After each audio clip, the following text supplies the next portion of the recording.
हरिशरणम भक्तवांछा कल्पतरु भक्तवत्सल शरणागत वत्सल अखिल हेय प्रत्यनीक परमानंद कंद चिन्ह मूर्ति।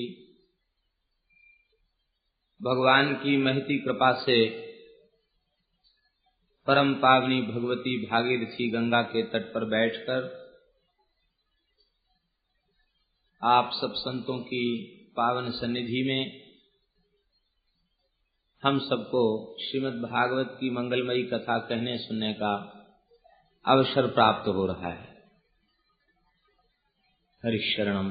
प्रातःकालीन वेला में श्रीमद् भागवत के स्कंद पुराणोक्त महात्म्य की चर्चा की गई।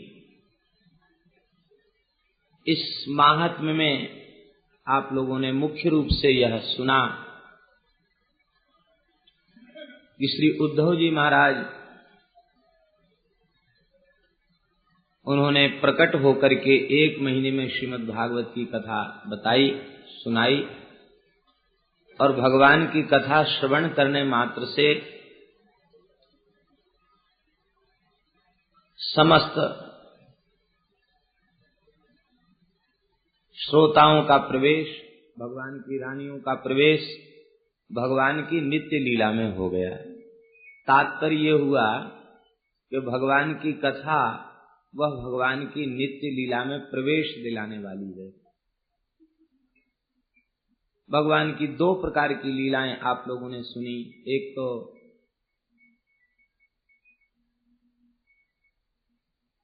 तो वास्तविक की लीला और दूसरी व्यावहारिक की लीला। समय समय पर जीवों के ऊपर अनुग्रह करने के लिए जो भगवान की लीलाएं होती हैं उनको व्यवहार की लीला कहा जाता है।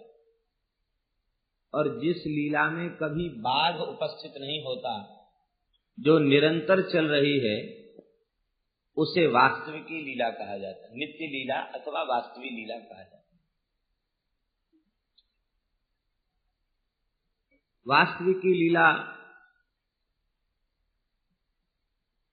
वह स्वसंवेद्या है और व्यवहार की लीला वह वास्तविक की लीला के बिना संभव नहीं है, क्योंकि भगवान का नित्य स्वरूप ही व्यवहार की लीला में प्रकट होता है। तो नित्य स्वरूप ही व्यवहार की लीला में प्रकट होता है और वे भगवान ही लीला प्रकट होकर के करते हैं।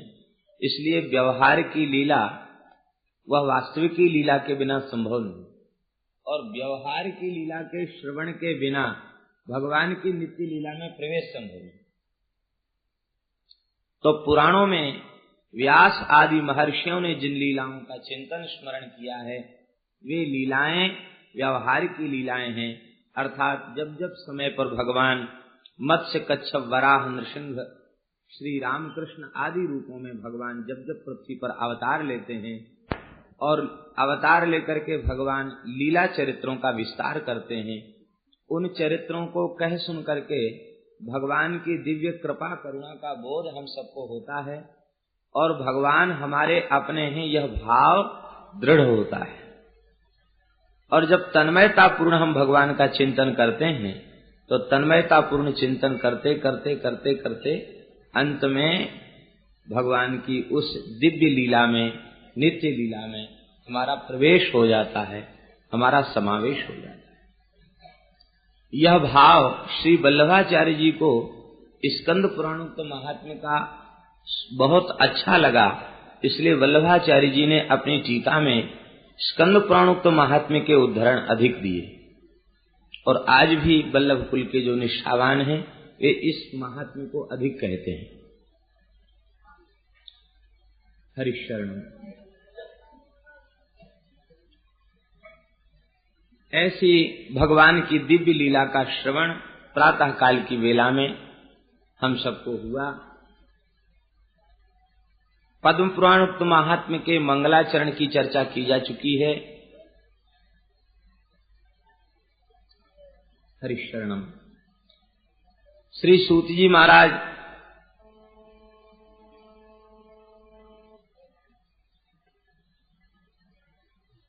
व्यासपीठ पर विराजमान हैं। शौनकादि ऋषि उनके सन्मुख बैठ करके भगवान की कथा श्रवण करने के लिए उपस्थित हैं। प्रार्थना कर रहे हैं कि हे भगवान, आप कथा रसायन कहिए। सूताख्या ही कथा सारम, कथा नहीं कथा सारम आख्या ही, कथा सार को कहिए जो हमारे कर्ण का रसायन हो। विक्षेप रहित होकर के कथा श्रवण करें तो बहुत अच्छा होगा, क्योंकि विक्षेप होने से श्रोता वक्ता दोनों को भी कुछ न कुछ विक्षेप तो होता ही है। इसलिए जो भी व्यवहार है उस व्यवहार को समाप्त कर दें, अब फिर कथा सुने। जो लोग मोबाइल लेकर के बैठे हैं वे अपने मोबाइलों को बंद कर दें, ये अच्छा होगा। कम से कम 2-2.5 घंटे के लिए तो हम लोग तन्मयता को प्राप्त कर सकें, ऐसा प्रयत्न तो करना ही चाहिए। हरिशरणम।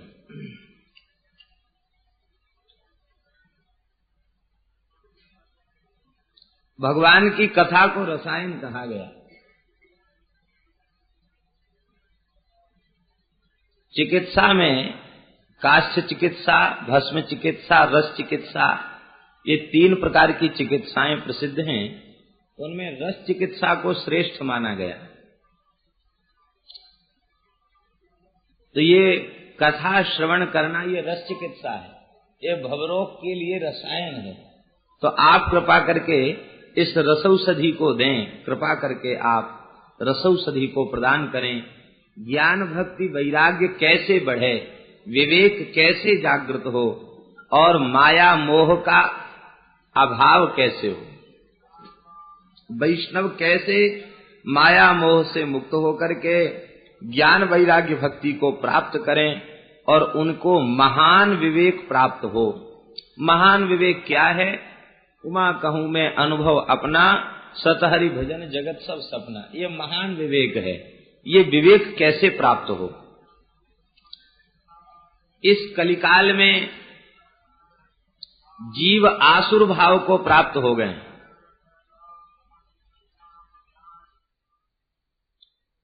आसुर भाव का तात्पर्य है, देखने में तो मनुष्य हैं, पढ़े लिखे बुद्धिमान हैं, लेकिन वृत्ति उनकी आसुरी हो चुकी है। ऐसे आसुरी प्रकृति के जीव, उनका आसुर भाव कैसे समाप्त हो, उनमें मनुष्यता कैसे आवे? हे भगवान, कल्याणकारी साधनों में जो सबसे श्रेष्ठ हो और पवित्रों को भी पवित्र कर देने वाला हो। श्रेयसाम यद भवेत् श्रेयः पावनानां च पावनम, पवित्रों को भी पवित्र करने वाला।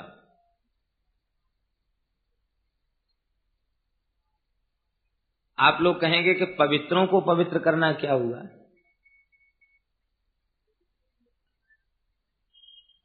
योग, जप तप आदि साधन पावनानां च पावनम का तात्पर्य क्या है? जो पवित्र हो चुके हैं उनको पवित्र बनाना। वे तो स्वयं ही पवित्र हैं, पवित्रों को पवित्र बनाने का। पवित्रों को पवित्र क्या बनाना? भक्ति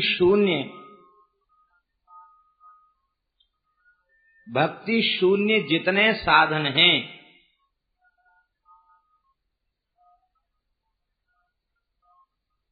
कोई बात नहीं, गंगा जी का पूजन संभवता चल रहा है, चलने दो, शांति से हम लोग सुने। बस जहां बैठे हैं वहां विक्षेप न हो।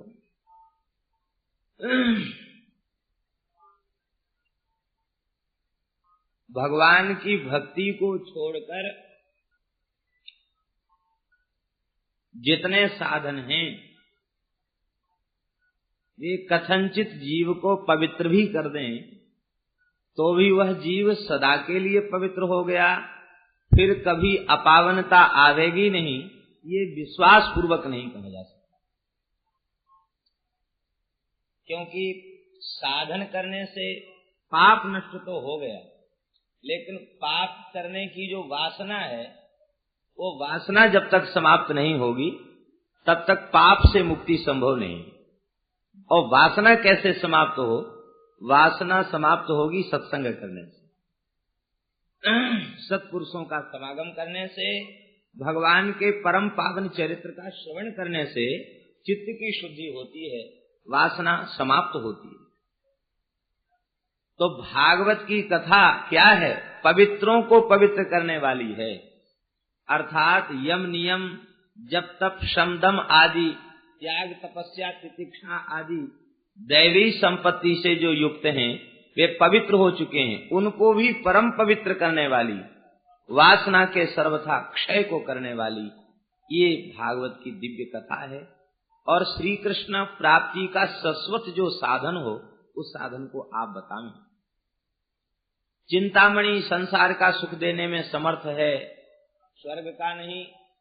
कल्प वृक्ष स्वर्ग का सुख देने में समर्थ है, भगवान को नहीं।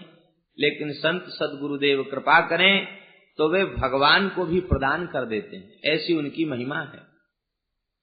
तो आप कृपा करके हमें भगवान के चरित्र को सुनावें, भगवान के चरित्र को कृपा करके सुनावें। यहां एक बात ध्यान देने की है, 88,000 ऋषियों के साथ सौनक जी विराजमान हैं और सूत जी वक्ता के रूप में विराजमान हैं। वे उन ऋषियों के कोई गुरु नहीं है, लेकिन शौनक जी उनकी स्तुति गुरु रूप में कर रहे हैं। इसका तात्पर्य है कि गुरु कहते किसको हैं? जो भगवान की बात बतावे, जो भगवान की ओर ले जाए, जो भगवान की प्राप्ति के पथ को बतावे, उसे गुरु कहते हैं। तो सूत जी भगवत चरित्र सुना करके सबको भगवान के सन्मुख करने वाले हैं, इसलिए वे 88,000 तपःपूत ऋषि भी कहते हैं कि आप जैसे गुरुदेव संत तो भगवान को प्रदान कर देते हैं, ऐसी आपकी महिमा है। सूत जी प्रसन्न हो गए हैं और प्रसन्न होकर के कहा, श्री कृष्ण को परम संतुष्ट करने वाला जो दिव्य साधन है, भगवत कथा श्रवण रूप साधन है, उसका मैं तुम्हें निरूपण करूंगा। तुम भगवान की कथा को सुनो, लेकिन तदहम ते विधास्यामि सावधान तया शृणु। सावधान होकर के सुनो। सावधान होकर इसलिए सुनो क्योंकि प्रमादेन हतम श्रुतम, प्रमाद पूर्वक सुना हुआ विषय नष्ट हो जाता है। गुरुजन सरल से सरल तरीके से हमें कोई चीज पढ़ावें और पढ़ने वाला ही प्रमाद में बैठा है तो उसे क्या उपलब्ध होगा? श्रवण करने वाला प्रमाद में है तो उसे कुछ भी उपलब्धि नहीं होगी। प्रमाद शून्य होकर के बैठे। इसका तात्पर्य है जब हम भगवत चरित्र श्रवण करने के लिए बैठें तो केवल भगवान का ही चरित्र श्रवण करें, अन्य ओर हमारी वृत्ति न जावे। काल रूपी सर्प के भय से बचाने के लिए श्री सुखदेव जी ने श्रीमद् भागवत रूपी गारुड़ी विद्या को प्रकट किया है। ये गारुड़ मंत्र हैं, इनके श्रवण मात्र से काल रूपी ब्याल भाग जाता है। चित्त की शुद्धि का भागवत की कथा श्रवण से बढ़कर श्रेष्ठ कोई उपाय नहीं है। जन्म जन्मांतर में कोई विशिष्ट पुण्य हो जाए तो कथा श्रवण करने का अवसर प्राप्त होता है। श्री सुखदेव जी महाराज निवृत्ति निरत महापुरुष हैं, परमहंस चक्र चूड़ामणि हैं, सर्वथा निरपेक्ष हैं। उन्हें किसी राजा महाराजा से कोई प्रयोजन नहीं है, कुछ चाहिए नहीं, सर्वथा निरपेक्ष हैं। परीक्षित को कथा सुना रहे हैं, इसमें मूल कारण है परीक्षित की मुमुक्षा, मुक्त होने की अभिलाषा, परीक्षित का वैराग्य, परीक्षित की पात्रता ही इसमें मुख्य है। और उनकी पात्रता की परीक्षा कितने प्रकार से करते हैं ये देखिए। देवता अमृत का कलश लेकर के सामने उपस्थित हो गए और मध्य में अमृत का कलश रख दिया और हाथ जोड़कर प्रार्थना करने लगे, कथा सुधाम प्रयच्छस्व गृहीत्वैव सुधामिमाम। इस अमृत को तो आप कृपा करके ले लीजिए, इसे परीक्षित को पिला दीजिए और कथा रूपी सुधा हमें दे दीजिए। भगवान की कथा श्रवण करने के सब अधिकारी हैं। आचांडाल पर्यंत समस्त जगत भगवान के चरित्र के श्रवण का अधिकारी है। लेकिन देवताओं को सुखदेव जी ने अनधिकारी समझा। क्यों समझा? क्योंकि उनमें श्रोता का लक्षण नहीं था, वे व्यवसायी थे। इसका तात्पर्य है कथा के व्यवसायी न कहने के अधिकारी हैं और न सुनने के अधिकारी हैं। वो कथा का सौदा करने आए थे। कथा सुधाम प्रयच्छस्व, कथा आप दीजिए हमको, कथा रूपी अमृत का पान कराइए। कैसे? कहते गृहीत्वैव सुधामिमाम, इस अमृत के कलश को ले लीजिए और कथा सुधा पिला दीजिए। सुखदेव जी समझ गए कि ये श्रोता नहीं है, ये तो सौदागर है, ये सौदाबाजी करना चाहते हैं। उन्होंने परीक्षित की ओर दृष्टिपात किया।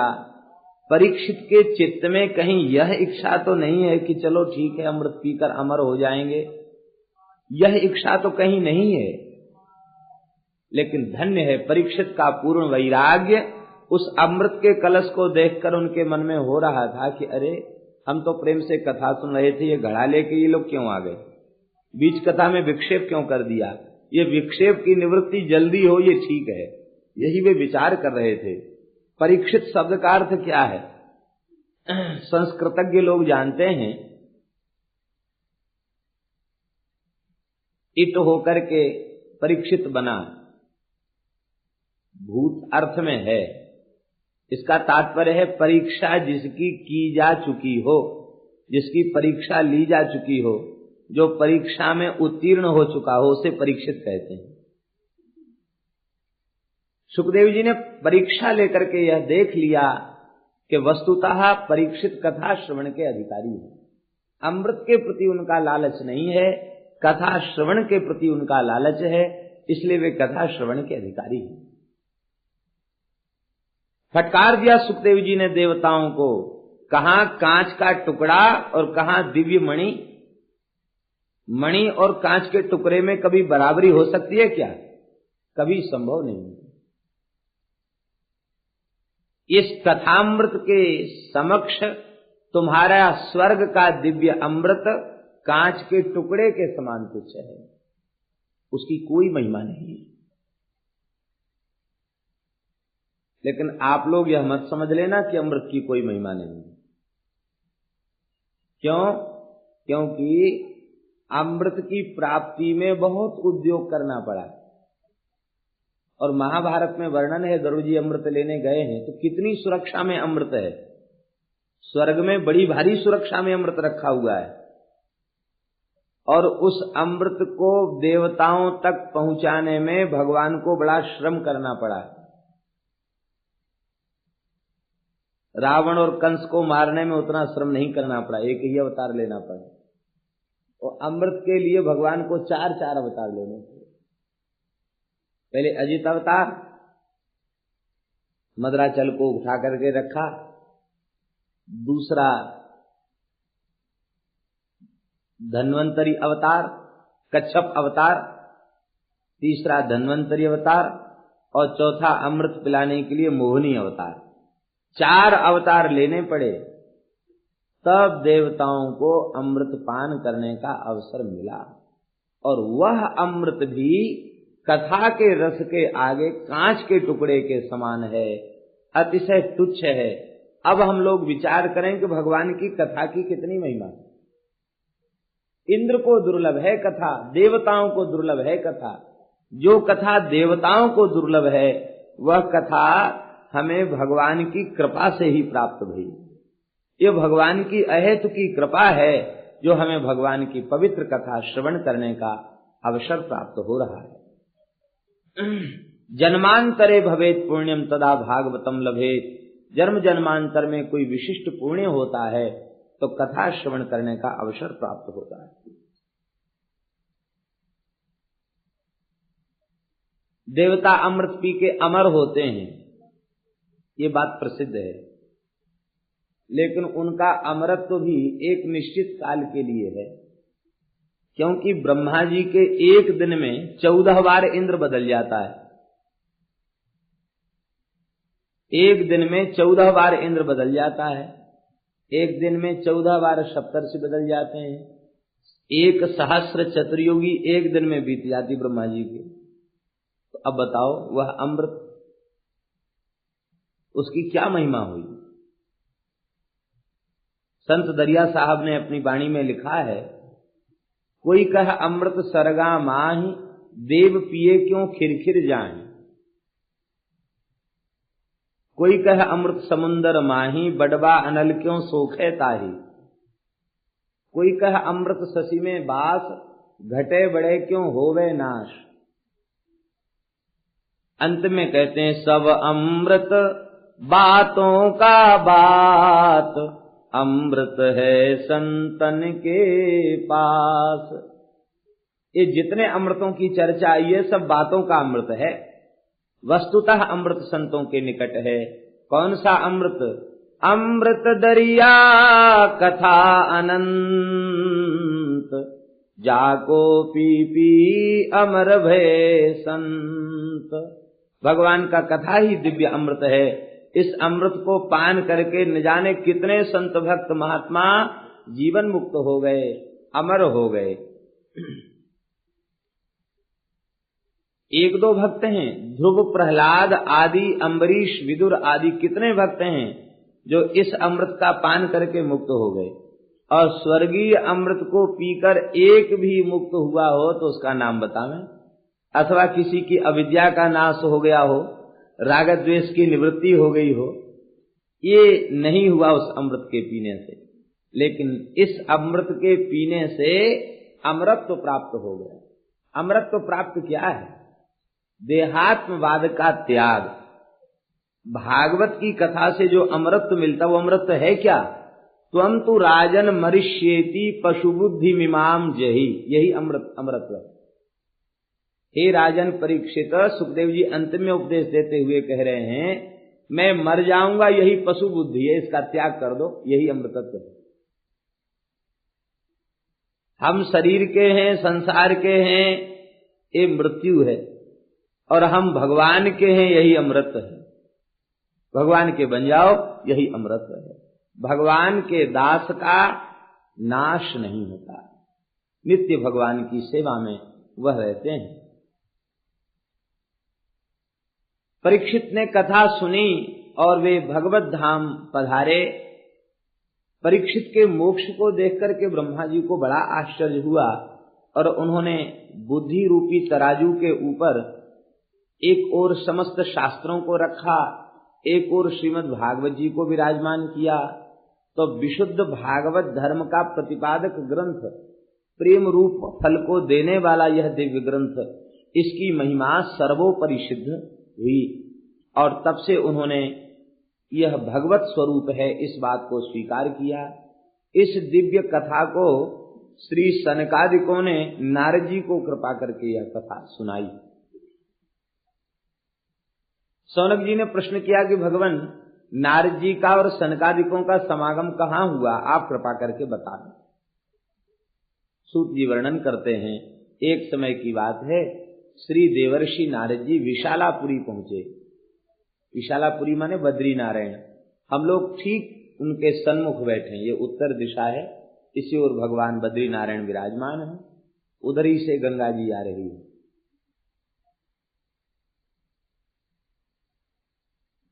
तो श्री बद्री नारायण भगवान के निकट पहुंचे। वहां उन्होंने क्या देखा कि 4 ब्रह्मर्षि सामने प्रकट हो गए, सनक, सनंदन, सनातन और सनत कुमार। ये महर्षि प्रकट हो गए। इनको देखकर नारद जी ने नमस्कार किया। नारद जी को देखकर इन महात्माओं ने पूछा कि हे देवर्षि नारद जी, आप अतिशय दुख और चिंता से व्याकुल क्यों हैं, और इतनी व्याकुलता से कहां दौड़े चले जा रहे हैं, और कहां से आप पधारे हैं। जैसे किसी लोभी पुरुष का धन नष्ट हो जाए और वह बिना धन के व्याकुल हो जाए, ऐसे ही आप व्याकुल दिखाई पड़ रहे हैं। यह व्याकुलता आपकी कोटि के महात्माओं के लिए उचित नहीं। तवेदम मुक्त संगस्य नोचितम वद कारणम। दुख होता किसको है? आसक्तिवान को दुख होता है, और जो आसक्ति शून्य है उसे काहे का दुख? आसक्ति शून्य को दुख नहीं होता। तो आप तो आसक्ति शून्य महापुरुष हैं, मुक्त संग हैं। निर्माण मोहाजित संग दोषा अध्यात्म नित्या विनिवृत्त कामाः द्वंद्वैर विमुक्ताः सुख दुख संगैर गच्छन्त्य मूढ़ाः पदमव्ययम् तत्। आप ऐसे महापुरुष हैं, मान मोह आदि से सर्वथा शून्य हैं। तो आप जैसा महात्मा दुखी हो यह उचित नहीं। संसार की किसी भी वस्तु को जिसने अपना मान रखा है वो उस वस्तु की प्राप्ति से प्रसन्न होगा, और जब वो वस्तु तो नाशवान है, जब नष्ट होगी तो उसे दुख होगा। लेकिन आप जैसे महात्मा दुखी हो जाएं तो ये तो बहुत बड़ा आश्चर्य है। आप क्यों दुखी हैं? नारद जी ने अपने दुख का कारण बताया। इसका तात्पर्य है कि संत यदि चिंतित, उदास और दुखी दिखाई पड़े तो हमें अपनी बुद्धि से उन संतों में यह आरोप नहीं करना चाहिए कि जैसे हम आसक्ति के रोग से ग्रस्त हैं ऐसे ही आसक्ति वाले ये महापुरुष भी हैं। उस समय हमें अनुभव करना चाहिए कि जरूर ये पर दुख कातरता का ही ये स्वरूप प्रकट हो रहा है। जरूर अपनी व्यक्तिगत कोई चिंता से वे दुखी नहीं हैं, जीवों के कल्याण के संबंध में ही ये चिंता कर रहे हैं, यही समझना चाहिए। नारद जी ने यही बताया। मैं पृथ्वी को सर्वोत्तम मान करके पृथ्वी पर गया और पुष्कर, प्रयाग, काशी, गोदावरी, हरिक्षेत्र, कुरुक्षेत्र, श्रीरंगम, सेतु बंधन आदि आदि समस्त तीर्थों में गया, लेकिन मन को संतुष्ट करने वाला कल्याणकारी साधन कहीं नहीं दिखाई पड़ा। उसका कारण क्या है? बोले कल्याणकारी साधन जितने हैं उन साधनों को उदर पूर्ति करने वालों ने अपनी उदर पूर्ति का साधन बना लिया। और जब वे ही साधन जो कल्याणकारी थे वे ही रोजी रोटी बन गए, उदर पूर्ति का साधन बन गए, तो किसी संत के चित्त में संतोष कैसे होगा? हमने कहीं संतोष नहीं देखा। सत्यम नास्ति, सत्य नहीं है, तपस्या नहीं है, शौच नहीं है, दया नहीं है, दान नहीं है, कुछ भी नहीं बचा। इसका तात्पर्य क्या? सर्वथा अभाव से नहीं। इसका तात्पर्य प्रायः प्रजा में इनका अभाव दिख रहा है। बीज रूप में तो सब सुरक्षित है, तब भी सुरक्षित है, दान भी सुरक्षित है, शौच भी सुरक्षित है बीज के रूप में, लेकिन प्रायः प्रजा में इसका अभाव देखा जा रहा है। ये संसार के लोग कैसे हो गए, वर्तमान युग के लोग कैसे हो गए? नारद जी कहते हैं ये उदरम भरी हो गए। उदरम भरी, इसमें कौन प्रत्यय हुआ? ऋणनिक प्रत्यय हुआ है। और ऋणनिक प्रत्यय जो होता है वह किस अर्थ में होता है? ताच्छिल्य अर्थ में होता है। इसका तात्पर्य क्या हुआ? इसका तात्पर्य हुआ कि कलयुगी जीवों का कोई धर्म नहीं बचा, एक ही शील, एक ही बात उनके व्यवहार में आ गई है, एक ही स्वभाव उनका बन चुका है कि पेट कैसे भरे, बस। अब उस उदर पूर्ति के लिए अधर्म भी करना पड़े तो उसको भी उनको संकोच नहीं है, हिचक नहीं है। सबने एक ही बात स्वीकार कर ली है, उदरम भरणो जीवा। सब जीवों का एक ही धर्म हो गया, पेट भरना। सब उदरम भरी हो गए। और ये बेचारे, ये बराकाह शब्द जो कहा है नारद जी ने, ये दयावश का है। बोले बेचारे क्या करें, ये पेट को ही सब कुछ मान बैठे। भगवान को इन्होंने कुछ भी नहीं माना। और यही कारण है कि इनका व्यवहार भी बहुत कपट से परिपूर्ण है। ये कूटभाषी हैं। बराकाह कूटभाषिणः।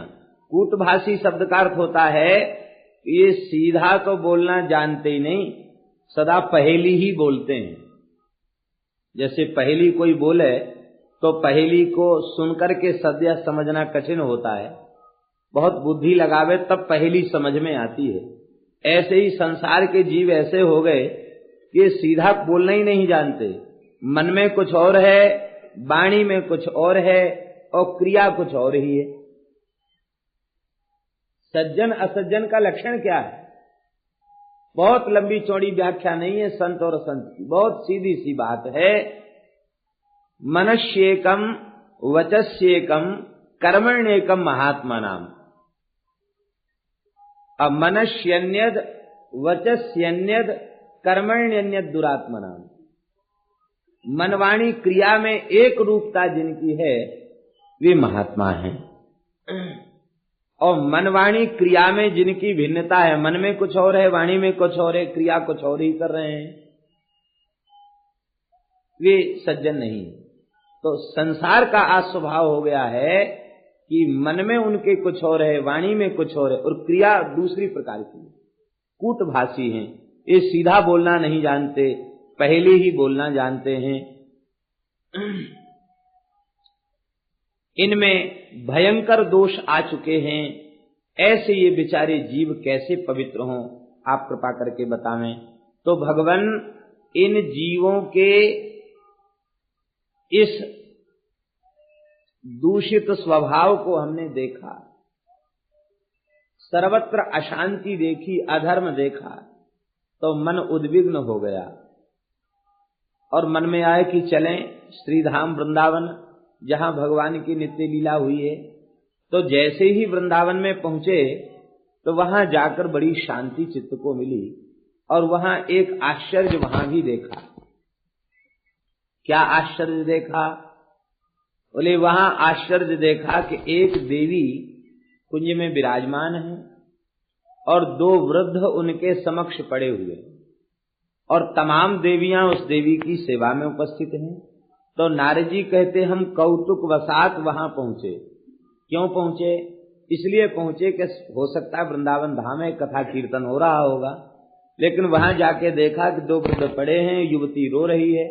तब ये बात समझ में आ गई कि नहीं नहीं, यहाँ कथा कीर्तन नहीं हो रहा है, यहाँ तो कोई संसार की घटना घट गई है, ये वृद्ध पड़े हैं, ये रो रहे हैं। तो सहसा में वहां से चल दिया तो वह देवी उठकर खड़ी हुई और उसने कहा महात्मन कहाँ जा रहे हैं? भोवो साधो क्षणम तिष्ठ मच्चिंतामपि नाशय। हे महात्मन एक क्षण रुक जाइए और मेरी चिंता का नाश कीजिए। आपका दर्शन संपूर्ण पापों को निवृत्त करने वाला। साक्षात भक्ति महारानी है ये, और भक्ति महारानी को भी संत के दर्शन से शांति मिल रही है। ये आश्चर्य।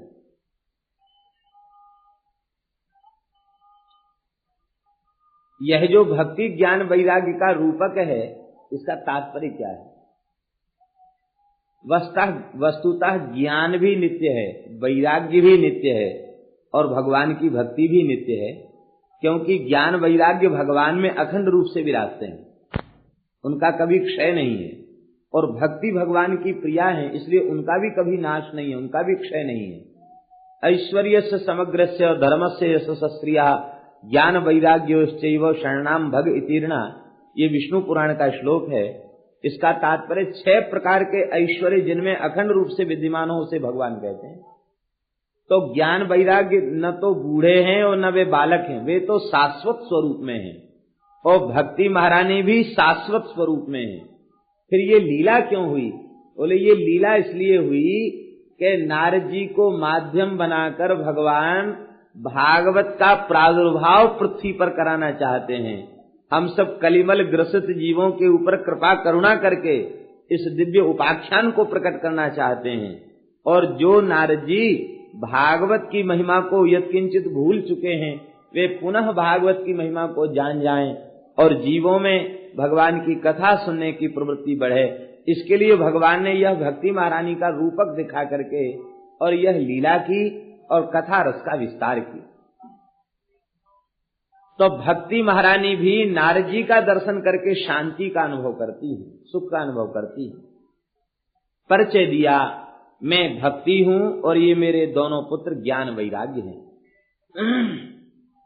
ये देवियां जो मेरी सेवा में उपस्थित हैं, ये गंगा आदि नदियां ही मूर्तिमती होकर के हमारी सेवा में उपस्थित हो रही हैं। द्रविड़ देश में उत्पन्न हुई, कर्नाटक में मेरा विस्तार हुआ, कहीं कहीं महाराष्ट्र में मेरा विस्तार हुआ, लेकिन गुजरात में पहुंचकर मैं जीर्ण हो गई। गुर्जरे जीर्णतांगता। गुजरात वालों को दुख नहीं करना चाहिए कि गुजरे जीर्णतांगता कहकर के गुजरात को कुछ अपकृष्ट बता दिया, ऐसा मन में नहीं सोचना चाहिए। उसका कारण यह है,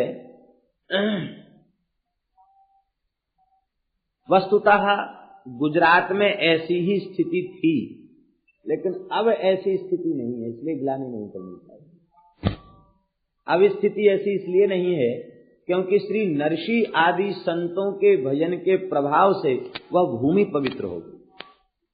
नरसी जी के पहले गुजरात की क्या दशा थी, श्री नाभा गोस्वामी जी ने अपने भक्तमाल ग्रंथ में वर्णन किया। भक्तमाल ग्रंथ करीब 500 वर्ष प्राचीन ग्रंथ तो है ही, और श्री गोस्वामी तुलसीदास जी के समकाल में लिखा गया ग्रंथ है और प्रमाणित ग्रंथ है। सभी संप्रदाय के लोगों ने भक्तमाल को प्रमाण माना है। तो भक्तमाल में नाभाजी नरसी जी के चरित्र का वर्णन करते समय गुजरात की दुर्दशा का वर्णन कर रहे हैं। जगत विदित नरसी भगत जिन गुज्जर धर पावन करी। गुजरात की भूमि को नरसी जी ने पवित्र कर दिया। इसका मतलब भूमि अपवित्र थी। कैसी अपवित्र भूमि थी, वर्णन करते हैं। महास्मार तक लोग भक्ति लवलेश न जाने, माला मुद्रा देखिता सुकी निंदा ठाने। भक्ति के प्रबल विरोधी, किसी के मस्तक पर तिलक देख लें, गले में तुलसी देख लें, भगवान की कथा कीर्तन में किसी की रुचि देख लें। दुर्भाग्य से भी सौभाग्य से भी कोई सात्विक पुरुष, कोई महात्मा वैष्णव उस क्षेत्र में निकल जाए तो इतना उसको सताते, इतनी निंदा करते कि जब तक वो क्षेत्र छोड़ के भाग न जाए तब तक उसका पीछा नहीं छोड़ते। तासु की निंदा ठाने, ठाने का अर्थ है कि अपना काम छोड़ करके निंदा में लग जाते।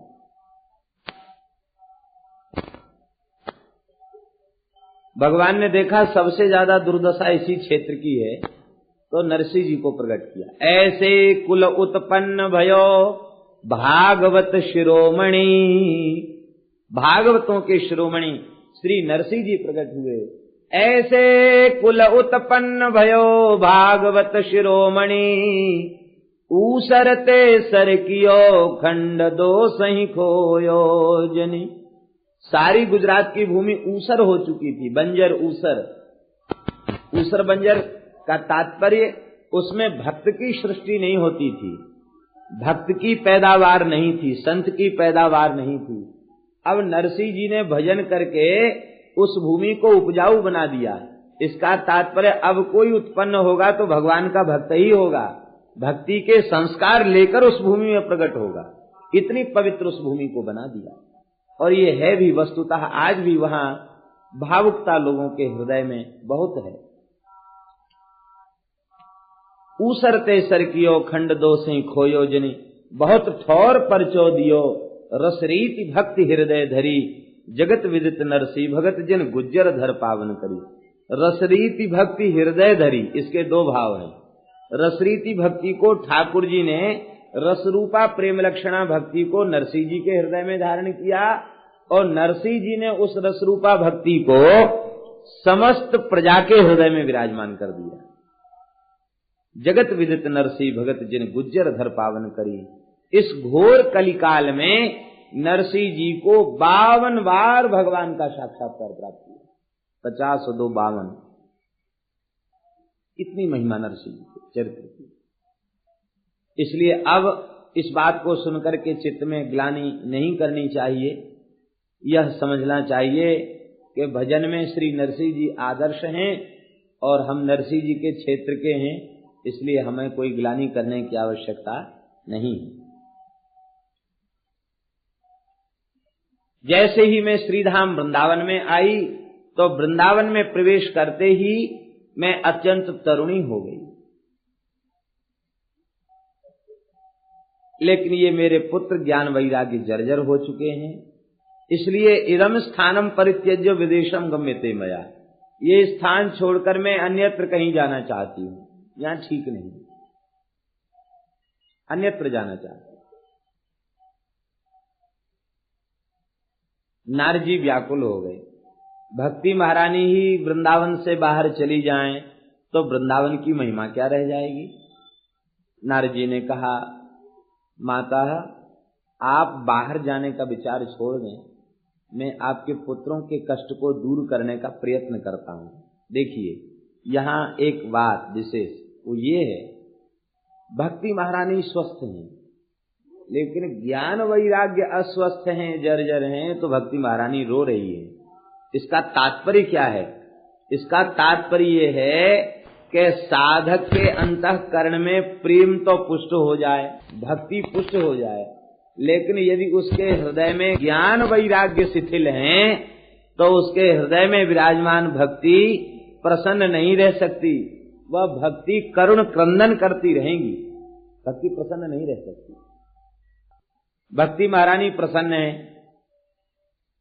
लेकिन ज्ञान वैराग्य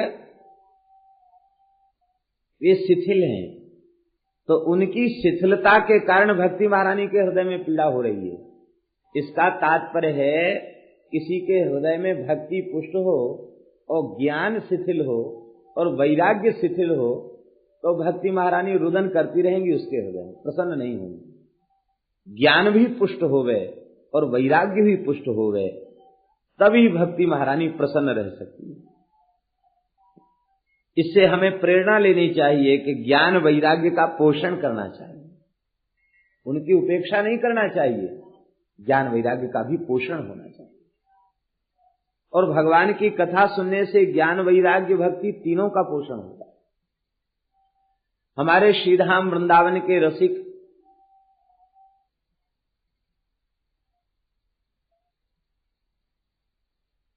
विशुद्ध रसरूपा प्रेम लक्षणा भक्ति में वे निरंतर सराबोर रहते, लेकिन उनके चित्त का वैराग्य और उनका उच्च कोटि का ज्ञान, वे दोनों कितनी पुष्ट अवस्था में थे, उनके चरित्र और उनकी वाणी और उनके सिद्धांत पक्ष को देखने से पता चलता है।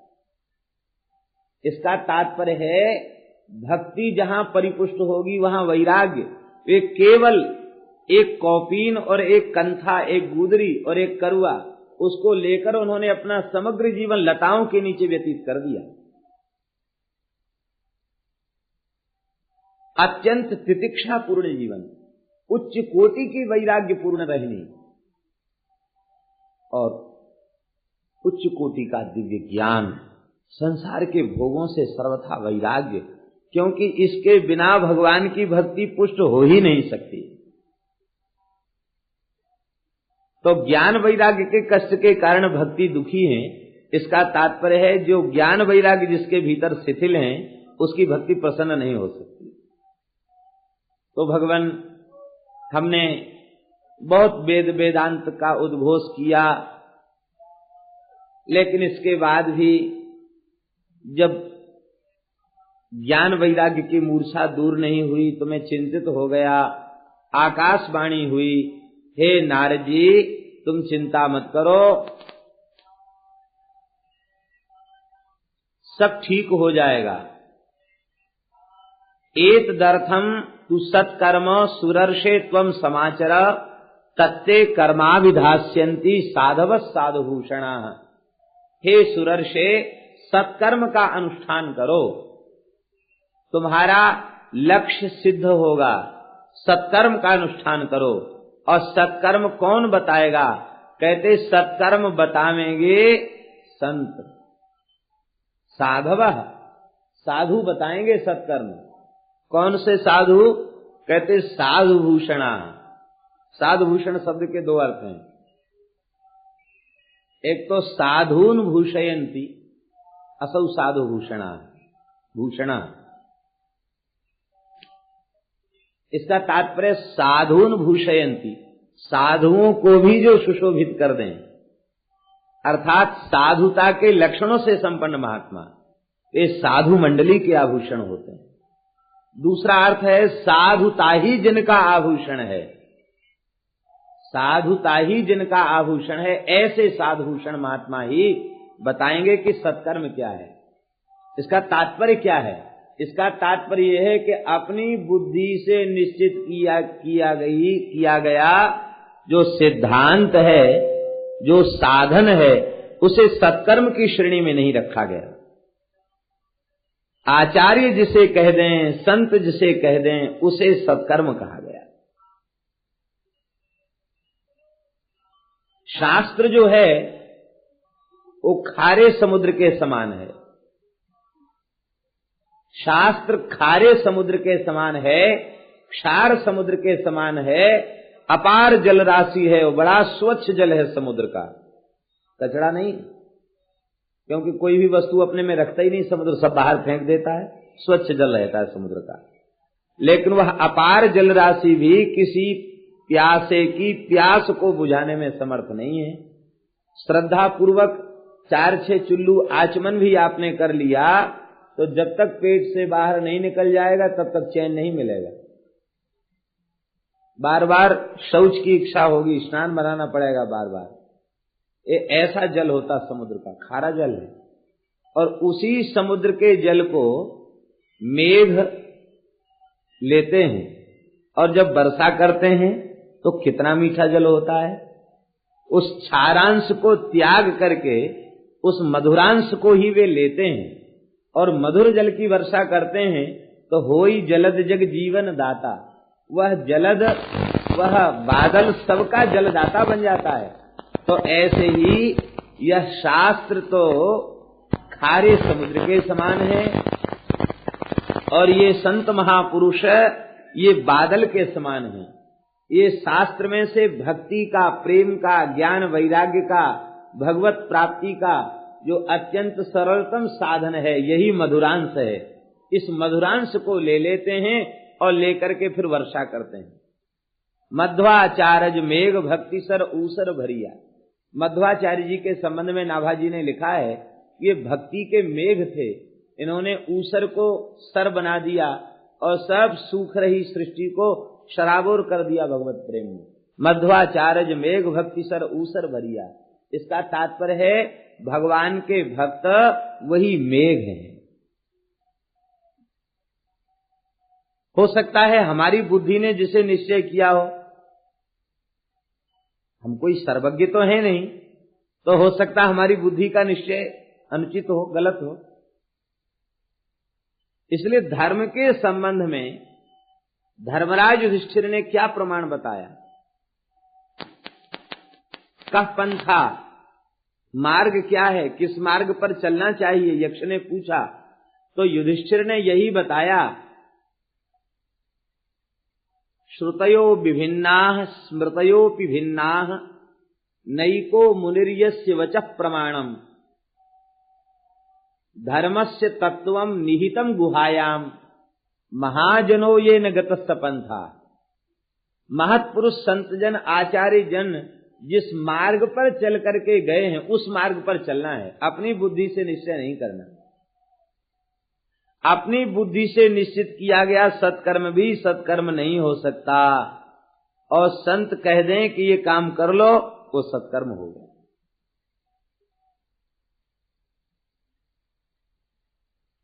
तो भगवान संतों के पास पूछने के लिए मैं गया तो कोई महात्मा तो मौनी हो गए, कोई आश्रम छोड़ के चले गए। तब हमने निश्चय किया कि चलो बद्रीनारायण में तप करके इस प्रश्न का समाधान खोजेंगे। जिसके भीतर प्रबल जिज्ञासा होगी उसको समाधान मिलेगा। जिसके चित्त में प्रबल जिज्ञासा होगी उसको समाधान मिलेगा। संसार का कोई व्यक्ति समाधान उसे न दे सके तो भगवान प्रकट होकर उसको समाधान देंगे। श्री नारद जी, अंगिरा जी, सनकादिक सिद्ध सुखदेव जी प्रकट होकर के उसको समाधान देंगे। ध्रुव प्रहलाद आदि भक्त प्रकट होकर के समाधान देंगे। हमारे भीतर प्रबल जिज्ञासा का अभाव है, इसलिए ये विभूतियां आज भी विचरण कर रही हैं, लेकिन हमारे भीतर जिज्ञासा का अभाव है, इसलिए हमको यह नहीं मिल रहा है। हमने सुना है कि ब्रज में एक संत विचरण कर रहे थे कि हमें कुछ साधन का मार्ग मिले। गिरिराज जी की परिक्रमा कर रहे थे तो नारद कुंड पर जाकर सोए। बहुत चिंता थी उनको कि हमको कोई महापुरुष बतावे कि हम क्या करें, बहुत चिंता में थे। तो नारद कुंड पर जाकर विश्राम किया तो वहां नारद जी का दर्शन हो गया उनको स्वप्न में। और नारद जी ने कहा कि आज तक जितने महात्मा हुए हैं सबने एक ही बात कही है। क्या? बोले बस निष्काम होकर भजन करो, परम कल्याण होगा। नारद जी ये बात बता के गए कि सब संतों का एक ही मत है, निष्काम भाव से भजन करो, भगवान का नाम लो, महात्मा परम कल्याण हो जाएगा। ब्रजवास करो, नाम लो, इसी में कल्याण हो जाएगा। तो प्रबल जिज्ञासा होगी तो ये महापुरुष आज भी विराजमान है, ये प्रकट होकर के दर्शन देंगे और इनके द्वारा हमें समाधान भी प्राप्त होगा। बहुत से ऐसे इतिहास प्रसिद्ध हैं जहां संतों को, जिज्ञासुओं को महापुरुषों ने प्रकट होकर के उन्हें समाधान प्रदान किया। नारद जी के भीतर प्रबल जिज्ञासा है, इसलिए नारद जी को पूर्ण समाधान प्राप्त हुआ। सनकादिक गदगद हो गए और सनकादिकों ने कहा कि हे नारद जी, वस्तुतः आप धन्यवाद देने के योग्य हैं, क्योंकि समस्त जीवों को भगवान की भक्ति प्रदान कराना चाहते हैं। सबके हृदय में ज्ञान वैराग्य पुष्ट हो जाएं, भक्ति के कष्ट की निवृत्ति आप चाहते हैं, इसलिए निश्चित ही आप बड़े भाग्यशाली हैं। अहो नारद धन्योसी विरक्तानां शिरोमणि, सदा श्री कृष्ण दासानां अग्रणीर योग भास्कर। हे नारद जी, आप धन्यवाद देने के योग्य हैं। आप विरक्तों के शिरोमणि हैं, भगवान के दासों में आप अग्रगण्य हैं और योग भास्कर हैं। योग को आप, प्रेम योग के तो आप साक्षात सूर्य ही हैं। श्री कृष्ण के दासों में अग्रणी है। अग्रणी शब्द का अर्थ क्या होता? अग्रे नयति, आगे ले चलने वाला, अर्थात मुखिया हैं। ये जितने वैष्णव हैं सब आपका ही अनुगमन करते हैं, ये सब आपके ही पीछे चल करके ठाकुर जी के पथ पर जाते हैं। ऐसे आप महात्मा हैं। देखो,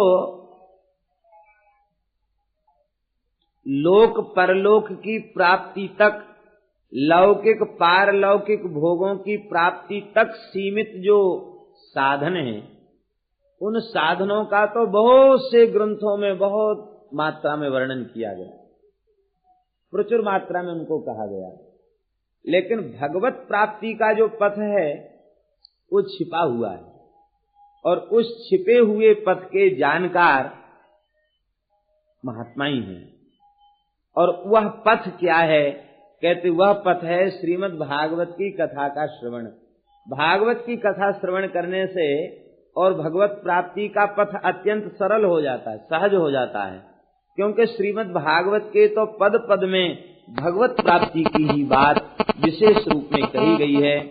द्रव्य यज्ञ, तपो यज्ञ, योग यज्ञ, स्वाध्याय यज्ञ, ज्ञान यज्ञ आदि जितने यज्ञ हैं, ये सब कर्म की ओर ही संकेत करने वाले हैं। और कर्म जो है वो क्षयिष्णु है, तो क्षयिष्णु कर्म के द्वारा जो वस्तु प्राप्त होगी वह अविनाशी नहीं हो सकती। विनाशी कर्म के द्वारा जो वस्तु प्राप्त होगी वो विनाशी ही होगी। तो ये केवल स्वर्गादि लोकों तक सीमित हैं, आगे इनकी गति नहीं है। और श्रीमद् भागवत ज्ञान यज्ञ जो है वह तो केवल भगवान के चरणों की प्राप्ति का ही साधन है। वह कर्म में और अन्य किसी साधन में अटकाने भटकाने वाला ग्रंथ भागवत नहीं है। वो सीधे सीधे भगवान के चरण कमलों की शरण में पहुंचाने वाला ग्रंथ है। इसलिए भागवत का श्रवण करें।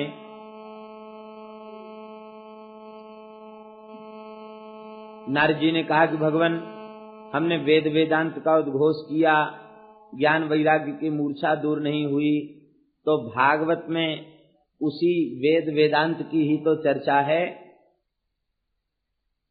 तो भागवत के श्रवण से कैसे मूर्छा दूर हो जाएगी।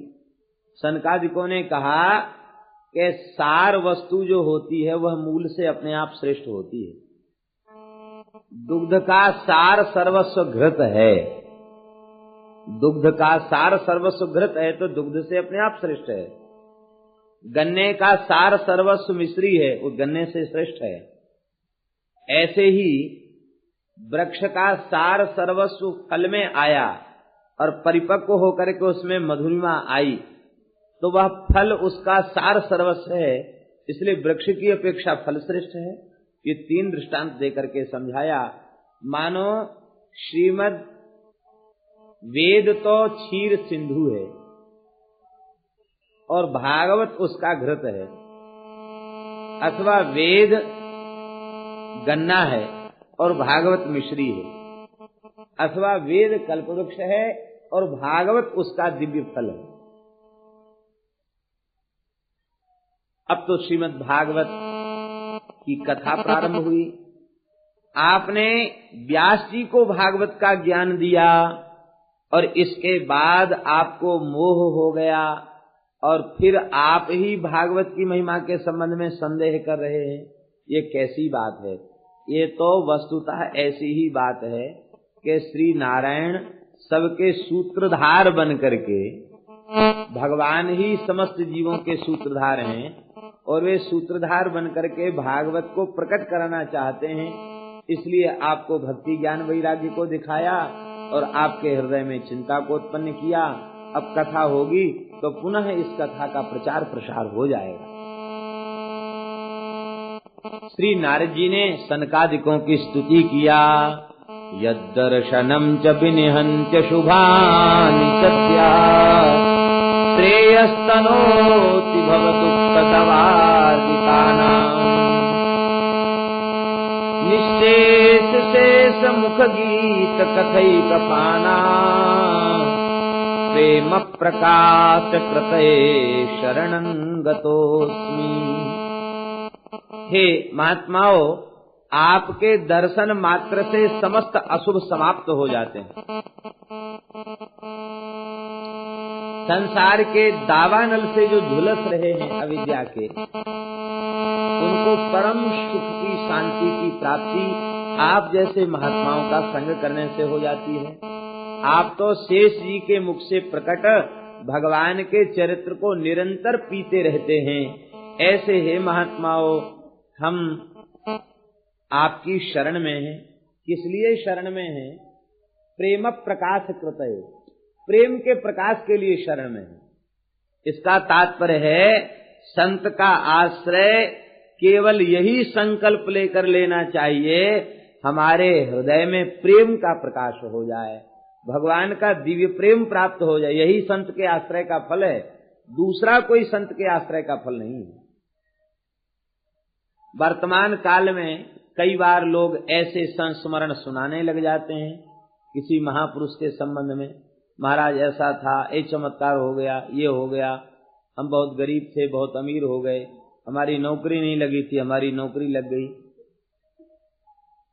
वो सब मिला उनको अपने प्रारब्ध के अनुरूप ही, और संत में श्रद्धा उनकी है, ये अच्छी बात है, और वे आस्तिक हैं, ये भी अच्छी बात है। लेकिन जिन वस्तुओं को पाकर के वे प्रमुदित हो रहे हैं, वस्तुतः संत की प्राप्ति का वह फल नहीं है। हमारा घर बन गया, मकान बन गया, नौकरी मिल गई, रुपया पैसा मिल गया, ये संत की प्राप्ति का फल नहीं है।